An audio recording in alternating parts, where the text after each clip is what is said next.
Ahoj, vítám tě u dalšího aranžovacího videa. Dneska tu pro tebe mám zákulisí aranžování a svícení této Dark Mood fotky piva Siberia. Jako podklad jsme použili tento zrezivělý plech. Důležité hned pro začátek je si rovnou dát produkt do scény a pak až kolem něj začít aranžovat rekvizity, ať vidíme, co nám ve scéně ladí a co ne. Ideálně začínáme od větších rekvizit, jako je tato bedínka, až po malé předměty a takzvaný dekorační bordel. V pozadí si můžeš všimnout, že už jsme si dopředu na kubku nachystali rekvizity, které by se nám mohly hodit. Základem u flatlay zátiší je vrstvení, proto jsme pod bedínku a do bedínky naskládali tyhle kotouče.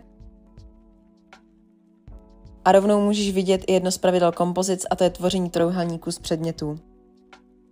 Dopředu jsme si namysleli, že budeme plechovku fotit ve stylu steampunk, takže jsme ve studiu pobrali všechno možná kolečka, nářadí, zrezivilé props, všechno převážně v takových hnědo-šedorezavých barvách, aby ladily k detailům na plechovce, ale byly v jiné barvě, než je plechovka samotná, což produkt vypíchne od pozadí. Další důležitá věc, dát si hned ze startu foťák na stativ, abychom už od začátku viděli, co a kde aranžujeme. Pokud nemáš přímo flatlay konstrukci, doporučujeme pořídit si takovýto stativ s možností vyosení středové tyče. Na rozdíl od minulého aranžovacího videa k svícení této scény použijeme jen dvě stálá světla. Jedno je toto klasické stálé světlo s Beauty Dashem, kde máme intenzitu na 20% a teplotu 5500 stupňů Kelvina.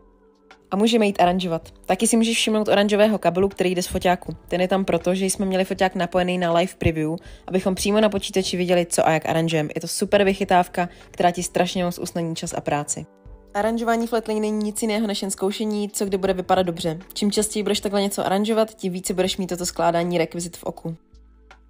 A tady je ten zmiňovaný live preview, přes který nejen vidíš to, co vidí foťák, ale u tohoto našeho konkrétního můžeme přes program i fotit. K vrstvení často používáme i takovéto různé staré papíry, noviny a dokumenty. Spoustu věcí, které vypadají ve fotkách fakt super, seženeš například ve vetešnictvích nebo na bazarech. Pokud s aranžováním teprve začínáš, je dobré se kouknout na nějaká pravidla kompozic a zkoušet ukládat předměty podle nich. Buď už používat pravidla trojúhelníků, o kterých jsem mluvila, nebo diagonály, zlaté řezy a podobně. Tady vidíš, že my jsme komponovali plechovku právě do diagonály. A tajný tip na to, aby si ti kulaté věci ve flatlay nekutálely, pořiď si plastelínu a tou produkt podlož. Máme naaranžováno, takže přejdeme k našim oblíbeným efektíkům. A co by to bylo za pořádnou steampunk fotku bez dýmu? Tady máme druhé stálé světlo, konkrétně to je Nanlite RGB trubice, na které si můžeš nastavovat barvu, intenzitu a saturaci. Často se taky snažíme do produktových fotek přidávat lidský element, nejčastěji ruku. Funguje jako měřítko, takže si díky tomu pak člověk dokáže představit, jak velký produkt ve skutečnosti je. Tady můžeš vidět taky naše nastavení foťáku. Čas 1/160, clona 2,8. Scéna je docela plochá, takže není potřeba vyšít clona a ISO jsme měli 500. Nezapomeň si vyvážení bílé nastavit na 5500 stupňů Kelvina stejně tak, jako to máš nastavené na stálem světle. Vzhledem k tomu, jak máme komplikovaně postavený stativ, jsme si na něj museli dát jedno závaží, aby se nám stativ s foťákem nepřevážel. Objektiv jsme použili s ohniskem 35 mm. Toto ohnisko je na flatlay ideální a používáme ho téměř pořád. Nakonec můžeš vidět, co udělalo které světlo na výsledné fotce a jaké všechny možné rekvizity jsme použili.